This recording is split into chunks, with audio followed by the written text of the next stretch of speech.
नमस्कार दोस्तों, आप सभी का स्वागत है। मेरा नाम है रवि यादव और मैं आप सभी को प्राचीन भारत का इतिहास पढ़ा रहा हूँ। बहुत बेहतरीन ढंग से आप पढ़ रहे हैं। देखिए, हमने कितने कम समय में उत्तर भारत का इतिहास कंप्लीट कर दिया। अब हमारा जो 3 टॉपिक बचे हुए, 3 चैप्टर, 3 वीडियो में मैं कंप्लीट कर दूंगा दक्षिण भारत का इतिहास। मैं आपको बता दूं, दक्षिण भारत के इतिहास को 2 भागों में हम बांट कर पढ़ेंगे। पहला जो टाइम पीरियड है बच्चों, 100 ईसा पूर्व से लेकर 200 ईस्वी तक टाइम पीरियड है। ये 300 वर्षों का जो टाइम पीरियड है, इस काल को संगम काल कहते हैं। और इस काल में चेर वंश, चोल वंश और पांडे वंश आए थे। इन्हीं के बारे में पढ़ना है। उसके बाद 200 से लेकर 500 ईस्वी तक क्या हुआ वो आपको पढ़ने की जरूरत भी नहीं है, एग्जाम में पूछा भी नहीं जाता है और इतने साक्ष्य भी नहीं मिले हैं। फिर 500 से लेकर 1200 ईस्वी तक जो दक्षिण भारत में इतिहास है, जिसमें मुख्य मुख्य वंश आए, पल्लव, चालुक्य। चालुक्य की 3 शाखाएं, 3 चालुक्य पढ़ने हैं आपको। ये बादामी के चालुक्य, वेंगी के चालुक्य और आपके कल्याणी के चालुक्य। राष्ट्रकूट वंश आपको पढ़ना है। फिर चोल वंश पढ़ना है। ये चोल वंश आप समझ लिए कि यहाँ भी चोल वंश, यहाँ भी चोल वंश, मतलब यहाँ पे चोल वंश इन्हीं के जो खानदान वंश के रहे होंगे, वो आगे चलकर दोबारा से मजबूत हुए, तो वो चोल वंश है। सबसे पहले संगम काल की बात करते हैं। बेहतरीन क्लास नोट्स के माध्यम से मैं आपको पढ़ा रहा हूं। ये क्लास नोट बच्चों जो आप ऑर्डर तो दे रहे हैं, लेकिन पिन कोड भी सही पिन कोड दीजिए। सही पिन कोड दीजिए, नहीं तो दिक्कत हो रही है।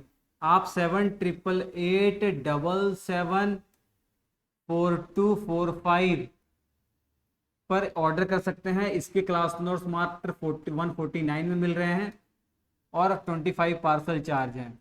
आपका 250-300 रुपये तो प्रिंट आउट निकलवाने में लग जाएगा, अगर मैं आपको ये भिजवा दूंगा, ये पीडीएफ। देखिए, ये है क्लास नोट्स हमारे। ये क्लास नोट, बेहतरीन क्लास नोट्स आप ऑर्डर कर सकते हैं। कंप्लीट जीएस भी अवेलेबल हो चुका है। तैयारी आपकी बहुत अच्छी हो जाएगी। या श्री एजुकेशन एप्लीकेशन से पीडीएफ डाउनलोड कर लीजिए, या आप इसको ऑर्डर कर लीजिए। कंप्लीट जीएस 1000 रुपये में मिल रहा है। ये स्पेशल ऑफर है, प्लस 50 रुपीज़ पार्सल चार्ज। तो अभी कुछ दिनों के लिए 1 तारीख तक मात्र 149 में प्राचीन भारत का इतिहास मिलेगा और 25 रुपये पार्सल चार्ज। इतने कम समय में, इतने कम रुपए में आप अच्छा कर सकते हैं प्राचीन भारत का इतिहास। तो चलिए, खैर हम पढ़ाते हैं आपको।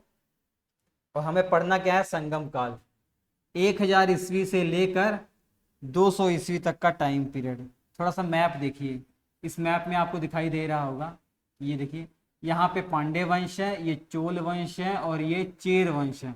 ये लोकेशन है इनकी, ये इनकी लोकेशन। यहाँ भी दिखा दूँ, यहाँ पांडे वंश है, यहाँ चेर वंश है, यहाँ चोल वंश थे। ठीक है, ये तो हालांकि बाद का मैप है तो इसलिए समझ नहीं सकते। ये वाला समझिए, ये वाला समझिए।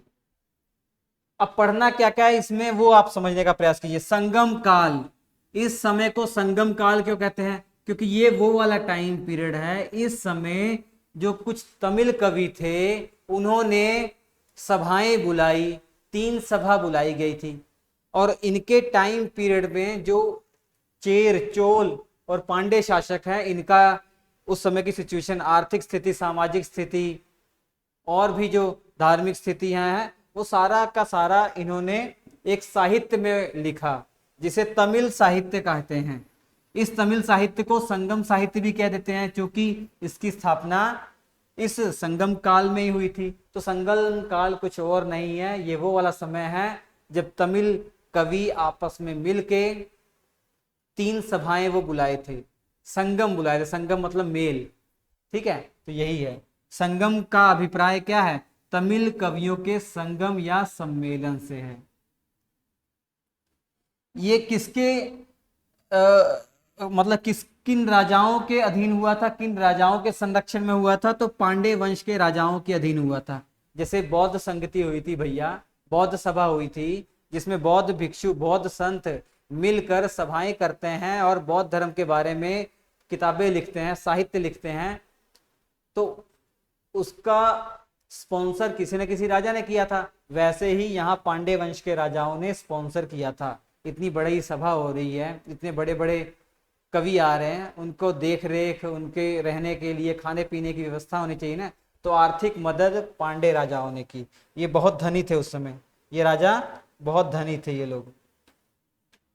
ये डिजिटल बोर्ड इसको ऊपर कर दूं क्या, यहाँ कर दूं, चलिए। तो आपको ये समझ में आ गया। अब 3 संगम हुए थे बच्चों, स्थान याद कर लीजिएगा, अध्यक्षता किसने की वो याद कर लीजिए। पहला जो संगम हुआ था मदुरै में हुआ था, अगस्त्य इसके अध्यक्ष थे। दूसरा जो हुआ था स्थान कपाटपुरम है और इसके तोलकापियर अध्यक्ष हैं। मैं आपको बता दूं पहले में क्या लिखा गया था, इसके कोई साक्ष्य नहीं मिले हैं। इसमें किस साहित्य की रचनाएं हुई थी, इसके कोई साहित्य, इसका कोई भी प्रमाण नहीं मिला है, कोई भी अवशेष नहीं मिले हैं। और दूसरे में और तीसरे में जो भी साहित्य लिखे गए हैं वो अभी भी पाए जाते हैं। जैसे कपाटपुरम में तोलकापियर के अध्यक्षता में जो साहित्य लिखा गया था, जो ग्रंथ लिखा गया था, उसे तोलकापियम कहते हैं। ये तोलकापियम सबसे महत्वपूर्ण ग्रंथ है। इस काल में जो रचा गया था वो इस दूसरी सभा में ही रचा गया था। और तीसरी ये मदुरै में हुई थी और नकीरर इसके अध्यक्ष थे। कपाटपुरम जानते हैं कहाँ है? ये आंध्र प्रदेश में है, आज आंध्र प्रदेश वाले इलाके में है।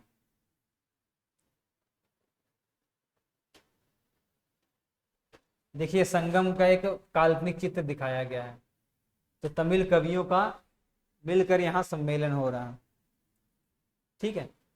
अब इन्होंने जब जिन राजाओं के अध्यक्षता में हो रही, जिन राजाओं ने इनको स्पॉन्सर किया, उन राजाओं की प्रशंसा तो इन्होंने अपने साहित्य में बहुत की है। अब एक एक करके तीनों वंश के बारे में पढ़ते हैं। चेर वंश, चेर वंश की लोकेशन देख लीजिए, ये चेर वंश है, ये चेर वंश है, लोकेशन देख लीजिए चेर वंश।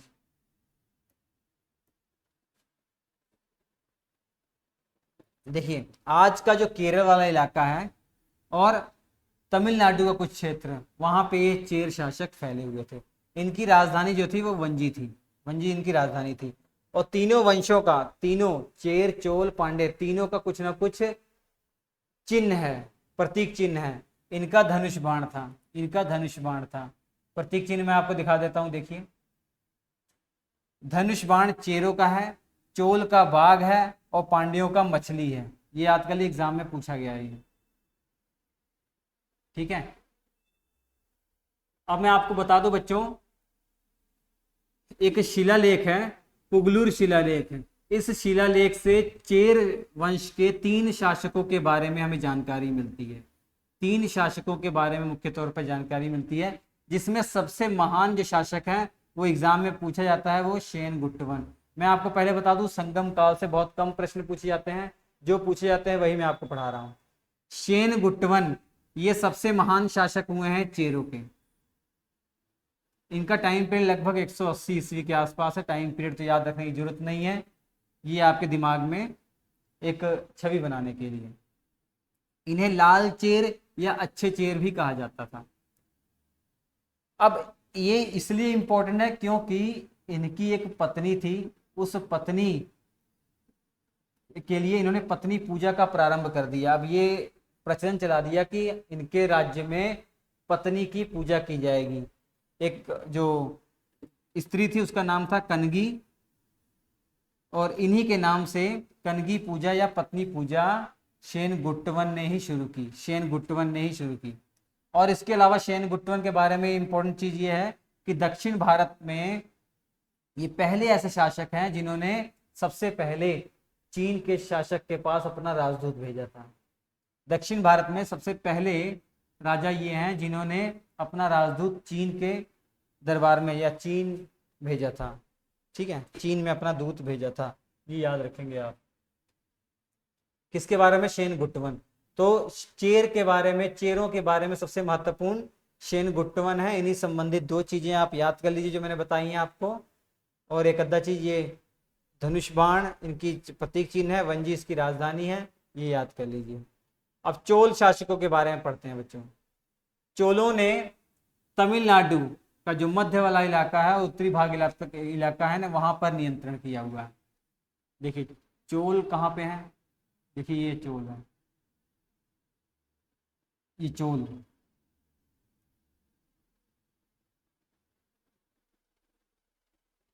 ठीक है। जो कावेरी नदी है, कावेरी नदी के डेल्टा के आसपास ये बसे हुए थे। इस क्षेत्र को बाद में ना चोल मंडलम भी कहा गया, चोल मंडलम भी कहा गया उस क्षेत्र को। इनकी राजधानी क्या थी? उरैयर इनकी राजधानी थी, उरैयर। ठीक है, तो तिरुचिरापल्ली शहर के पास जो उरैयर जगह है इनकी राजधानी थी।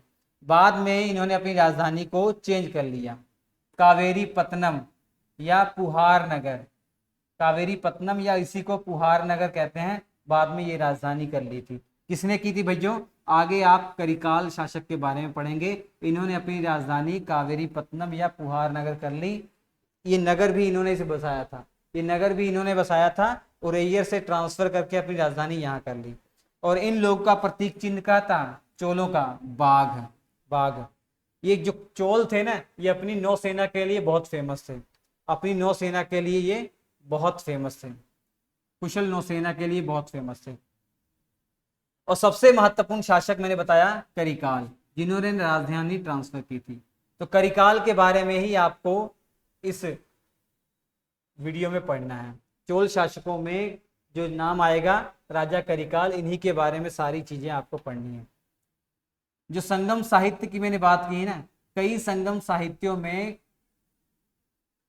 राजा करिकाल के बारे में ये लिखा है कि बहुत महान शासक थे, क्योंकि एक युद्ध हुआ था, वेनी का युद्ध। इस वेनी के युद्ध में इन्होंने 11 राजाओं को हराया था, जिसमें पांडे और चेर शासक भी थे।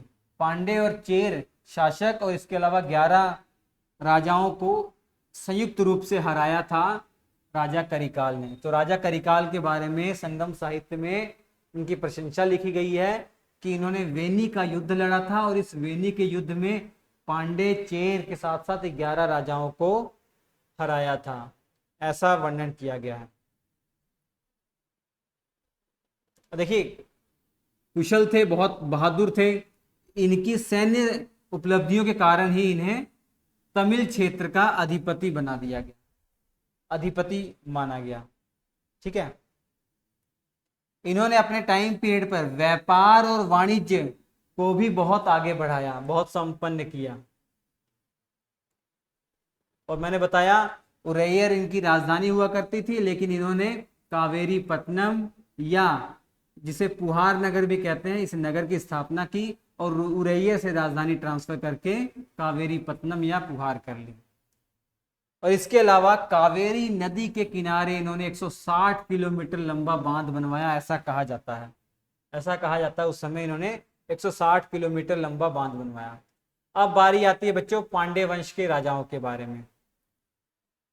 पांड्यों ने मैदुरै को शुरुआत में राजधानी बनाकर, हालांकि शुरुआत की राजधानी तो इनकी कोरकई थी, लेकिन बाद में मुख्य तौर पर राजधानी इनकी मदुरै रही है। इस मदुरै को राजधानी बनाकर इन्होंने शासन किया। ठीक है, भारत के सबसे दक्षिणी वाले भाग में इन्होंने शासन किया। इनका प्रतीक चिन्ह मछली था बच्चों। और जो तमिल संगम हुए हैं, तीनों के तीनों तमिल संगम हुए हैं, इन्हीं राजाओं